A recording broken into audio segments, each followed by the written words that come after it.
Iniciamos, escena 10, plano 2, toma 1, acción. Hola, ¿qué tal? Muy buenas tardes, amigas y amigas de Biopic Cine.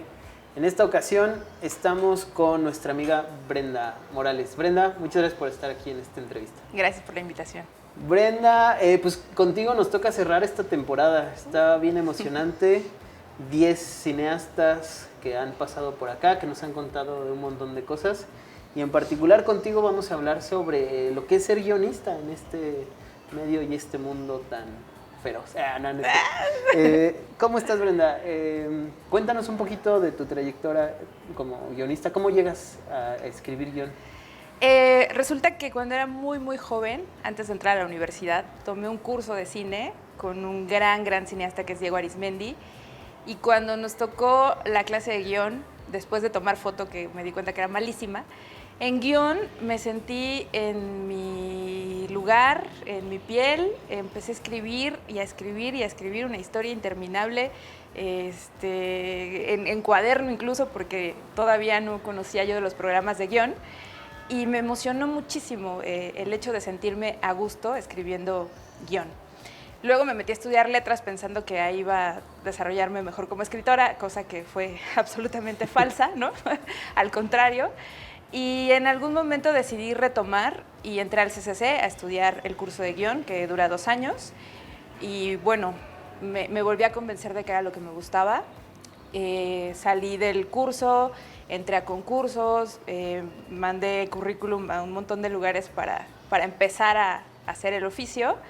Y pues hasta ahorita solo me dedico a eso, me encanta, vivo de escribir, si se puede vivir de escribir, pero bueno, te tienes que aventar y tienes que escribir todo lo que te pidan. He escrito guiones para eventos, para cine, para televisión, para un montón de cosas, para comerciales. O sea, todo lo que me llegó como propuesta de escritura lo tomé y así me he desarrollado en esto, que sí es feroz, que sí es pero feroz. hermoso. ¿De qué hablabas? O porque el hecho de escribir, el hecho de crear, en cualquier arte hay un discurso atrás, ¿no? Es Sí. una necesidad de expresarte. ¿Qué temas encontraste ahí que tú podías sacar con el guión? Yo siempre quise dedicarme al arte, a una disciplina artística, ya fuera teatro, artes plásticas, música. Y en el cine descubrí que podía como traer lo mejor de dos mundos, que es el teatro y el cine. Y específicamente en la escritura de cine creo que puedo acercarme a esto que es la creación de personajes, la creación de entidades que de repente empiezan a moverse por sí mismas y a tener vida por sí mismas. Eso fue lo primero que me interesó, ¿no? Como crear un personaje, porque yo ya había estudiado teatro y el hecho de escribir el personaje me pareció todavía más interesante, ¿no? Después, el rollo de poder pensar a esos personajes en situaciones específicas y que esas situaciones específicas, llamadas escenas o secuencias, luego tuvieran una lógica, ¿no? Que es el mecanismo de la dramaturgia. Me pareció interesante porque entonces los personajes que yo estaba como escribiendo ya podían moverse en un universo específico que era el que yo quisiera, ¿no? Y de temas que a mí me importaban, como siempre me ha gustado el realismo social, entonces mis personajes siempre viven como en estas atmósferas un poco asfixiantes y al principio escribía mucho de Ciudad de México, ¿no? Y la zona conurbada, todo lo que tiene que ver con el Estado de México, que no es Ciudad de México, pero que sí está en comunicación con Ciudad de México. Siempre me gustó como situar a mis personajes ahí, ¿no? Porque era lo que yo conocía y inconscientemente me di cuenta que un personaje se mueve mejor si está en un universo que tú dominas y que tú conoces. ¿Qué tanto de ti le imprimes a tus personajes? Y en ese sentido, ¿qué tanto has evolucionado, no? Porque siento que en las creaciones muy primigenias que a veces hacemos, vuelcas todo, ¿no? Y es como, todo lo que quiero decir se lo voy a poner en voz de este personaje. Claro. Y luego ya vas madurando esa parte. ¿Cómo ha sido ese proceso para ti? ¿Qué tanto de tus personajes son tú? Siempre tienen algo de ti, yo creo que como creador no te das cuenta, pero siempre hay rasgos de ti en cualquier personaje que escribas. ¿Y no te vulnera eso? ¿Y cómo manejas eso? Claro que te vulnera. ¿Y cómo lo manejas? Por supuesto que te vulnera. Pues le tienes que perder el miedo a que te vean. Creo que como creador ese es uno de los primeros retos o principales desafíos, que es perder el miedo a ser visto. Y pues ni modo, si te vulneras y te ven, pues que piensen de ti lo que quieran, ¿no? Tú estás creando. Por supuesto que no eres tú al 100%, ¿no? Hay rasgos de ti, pero ¿qué importa? No sé, simplemente creo que es como despojarse de ese miedo a ser visto. ¿De dónde más vienen estos personajes de tus historias? ¿De dónde te gusta sacarlos? Me gustan mucho los personajes históricos. Me gusta investigar sobre algún personaje que me llama la atención. Por ejemplo, el padre Solalinde, ¿no? Siempre me ha llamado la atención y de pronto he estado ahí como maquinando alguna historia, una biografía sobre él y me lleva a investigarlo. Me gusta mucho también el proceso de investigación cuando escribo personajes históricos. Disfruto muchísimo buscarle y encontrarle sus momentos clave y sus puntos de conflicto. Me parece fascinante. Ahí sí me gusta la investigación cuando escribo personajes históricos. Cuando escribo que a partir de una ficción y de personajes que yo creo, no me gusta mucho la investigación. Prefiero como que sobre la marcha ir encontrando la historia y al personaje. No suelo predeterminar muchas cosas cuando parto de cero, pero sí sería eso, con personajes históricos y no sé, de pronto también personajes de la vida cotidiana. A veces alguna situación muy vacua como ir al banco me detona y me genera, ¿no? Ver a alguien, alguna cara, una acción específica me detona y empiezo a imaginar cosas. Sí, porque además para escribir hay que observar, hay que ser buen observador, Sí. ¿no? Y no cualquiera tiene o la habilidad de ser buen observador o la habilidad de escribirlo. Justo, para escribir, lo primero es escribir, ¿no? Ese es tu entrenamiento como alguien que estudia danza. Tu entrenamiento diario es escribir, o sea, realmente escribir escenas, sinopsis, argumentos. Que de hecho Brenda nos iba a cancelar esta entrevista porque tenía que escribir. Justo, de entrada eso, ¿no? Tienes que escribir, sí o sí tienes que escribir. De ninguna otra manera vas a aprender. Incluso en la mañana, ¿no? Cuando te levantas, escríbete una página de lo que sea y eso te va a ejercitar bastante el músculo de la escritura. Y luego viene algo que yo llamo los nutrientes, ¿no? Que es ver pelis, ver series, chismear, enterarte de la vida de la gente. Todo el tiempo hay que estar como en constante curioseo con las historias. Otro nutriente, pues, es leer. Es importantísimo leer porque también se trabaja como mucho la abstracción. Para escribir guión, pues, trabajas la abstracción, pero desde profundidades muy cañonas, porque no, o sea, estás partiendo de nada, ¿no? Claro. Todo es inconexo y articular es muy complejo. Sí. Entonces, leer también es súper importante y pues tener vivencias también. No te puedes, justo como en este ejercicio de aprender a ser visto y dejarte vulnerar, es bien importante tener una vida más o menos intensa. No precisamente intensa, pero sí atreverte a hacer muchas cosas. Creo que eso es fundamental. Sí, justo hay una escritora argentina que en algún momento invitamos y que ella decía, para escribir hay que perder el miedo de los lugares más oscuros, ¿no? Ella decía, claro, a veces tengo que googlear cómo, no sé, cómo esconder un cadáver o cómo hacer pedacitos un cadáver sin que nadie se dé cuenta, ¿no? Sí, o cómo, qué ácido uso para desmembrar, o sea, como ese tipo de cosas, porque decía, me pidieron en un momento una película en donde sucedía esto. O sea, si alguien llega a ver los historiales de búsqueda de mi computadora, pues se altera, ¿no? Entonces, sí. Un poco también no huir de eso, ¿no? Absolutamente, porque aparte es una herramienta para conocerte a ti. Y en tanto te conoces a ti, puedes un poco conocer a tus personajes, ¿no? O más o menos tener la sensibilidad de cómo reaccionaría un personaje ante tal o cual situación. Entonces, sí, por eso es importante también leer, ¿no? Porque para el cerebro la lectura es casi como una vivencia. Entonces, sí hay que entrarle a todo. Ahora, hay veces, y eso lo conecto con esta pregunta, que uno hace, crea, ¿no? Y está como esta idea de lo estaré haciendo bien, y de pronto vienen los reconocimientos. En tu caso, has tenido reconocimientos importantes sobre mejor guión en la Bienal de cortometraje documental. Has tenido varios. El hecho de que simplemente te aceptaran en el CCC, ¿no? También ya te dice algo.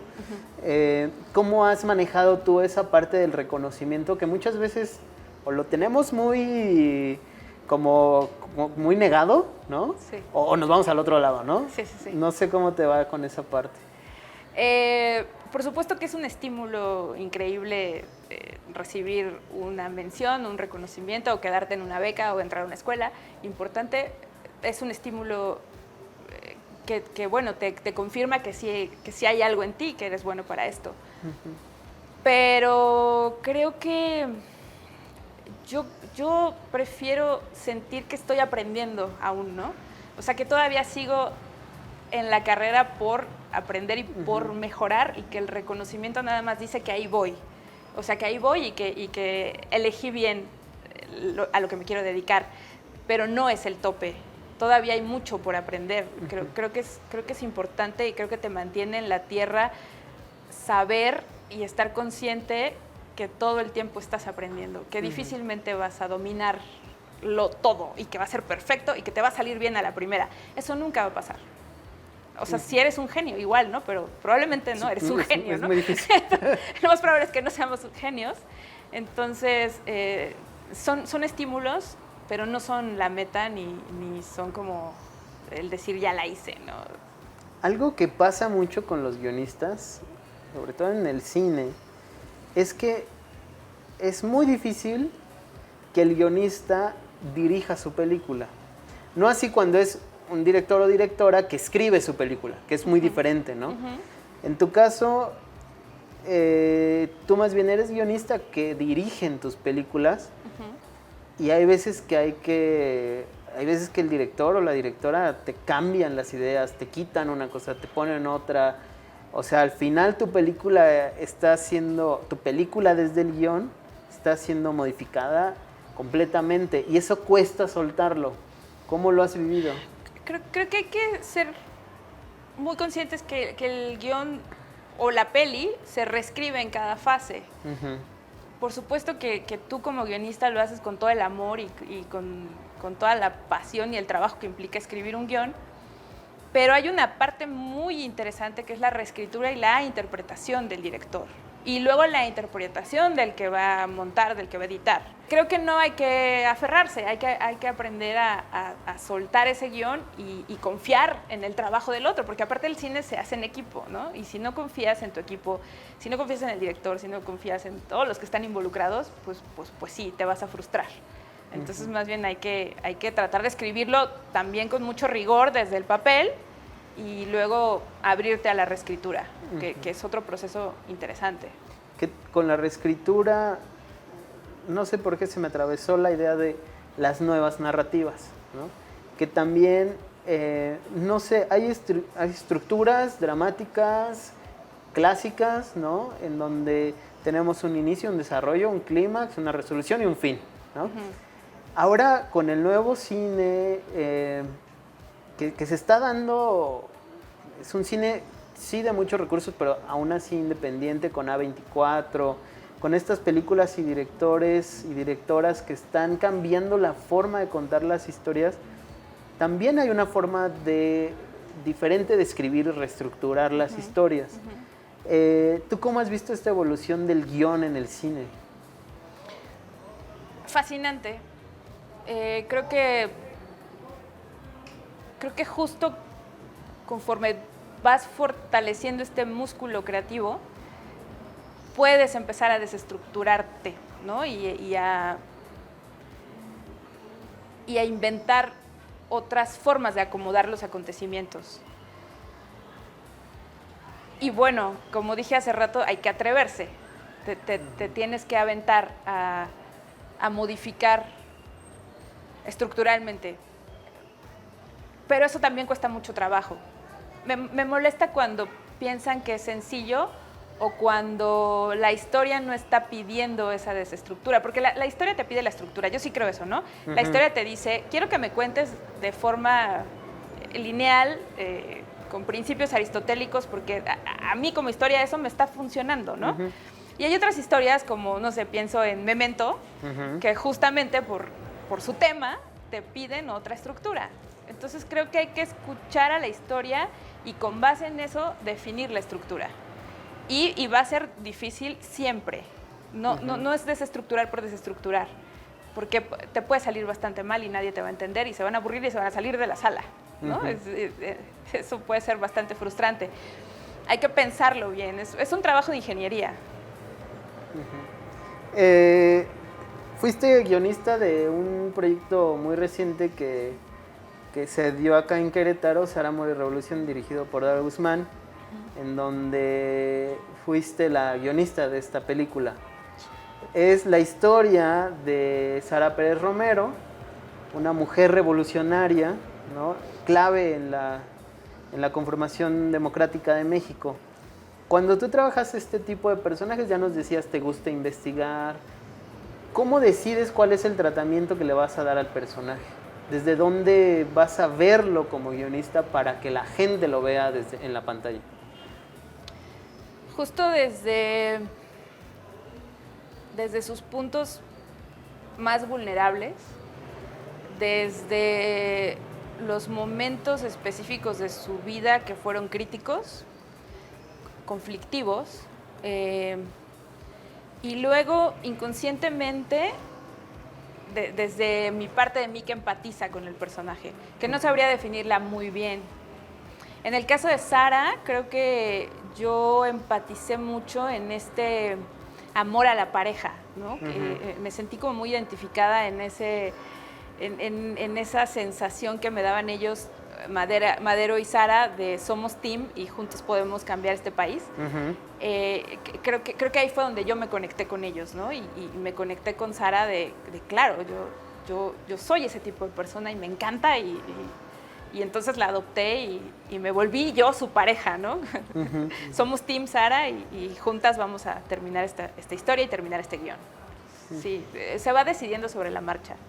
Lo vas descubriendo. Lo vas descubriendo, sí. Porque aparte Sara y Madero eran los más cursis del mundo, ¿no? Cursísimos. O sea, sí. Por ahí dijeron, ay, es que esa película está muy cursi. Es que eran lo doble de cursi. cursi. Sí. Pues muy bien, vamos a una pausa y regresamos.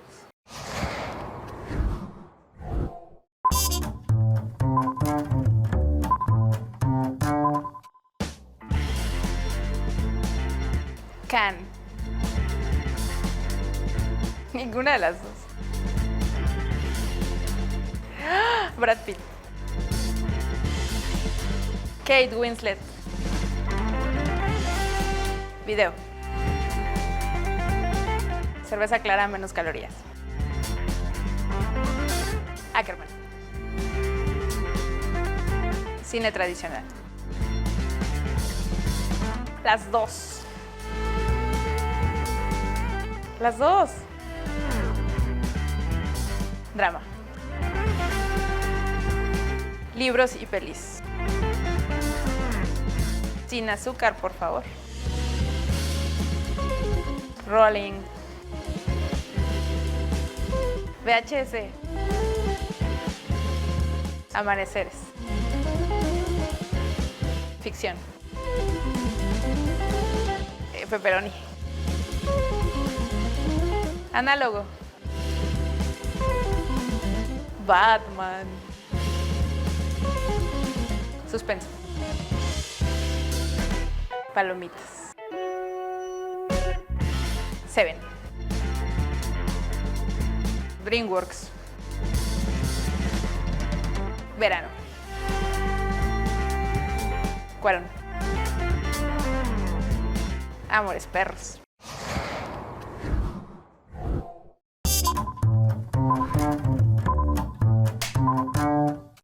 Bueno, pues regresamos a esta sección 1 de 3, en donde nuestra invitada elegirá una de estas 3 tarjetas y pues lo que te toque, película, serie o directoras o directores, 3 nos tienes que recomendar y por qué.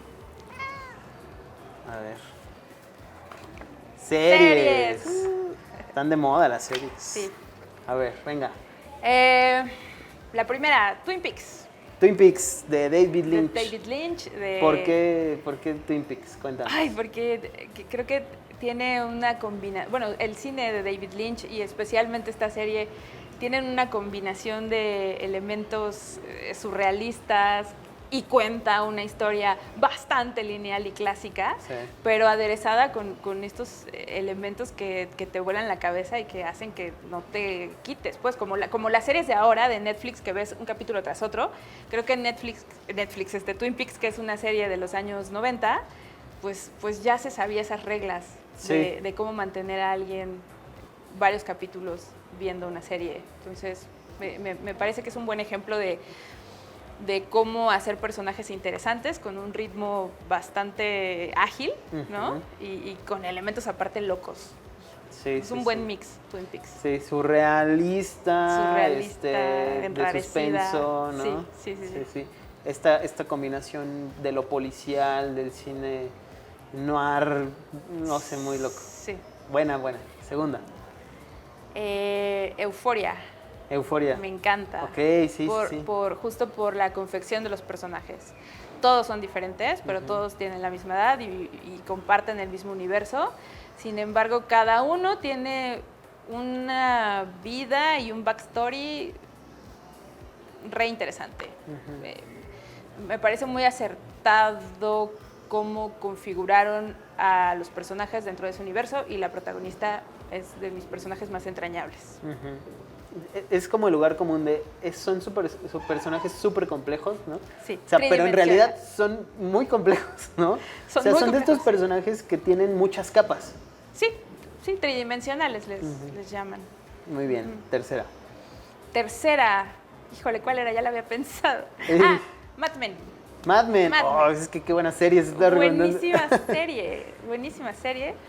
Aparte también para aprender un poco del lenguaje cinematográfico, Sí. creo que está muy bien hecha desde el cine. Sí. Y tiene un gran personaje tridimensional, ¿no? Así como Euforia, Mad Men tiene un protagonista que amas y odias, ¿no? Sí, para los clavados del psicoanálisis, Mad Men es como Sí. una serie que tienes que ver porque encuentras un montón de cosas ahí freudianas, lacanianas, buenísimas. Sí, y de ti mismo, ¿no? Claro, es que las encuentras porque las reflejas. Sí, exacto. Entonces serían esas 3. Muy bien. Pues, Brenda, qué gusto tenerte por acá. Gracias. Amiga entrañable. Ay, Con este puse la mano en el episodio terminamos la segunda temporada de Biopic Cine. No olviden escribirnos a cine@uac.mx. Les daremos un regalito a la primera persona que nos escriba. Agradecer al equipo de TV UAC por esta temporada y esta producción. Agradecer a nuestros amigos de Maniática que nos prestan este lugar tan bonito. Y pues agradecerles a ustedes por haber estado con nosotros esta temporada. Regresaremos y seremos millones, o como dicen, algo así. Hasta la seremos próxima. Ganadores.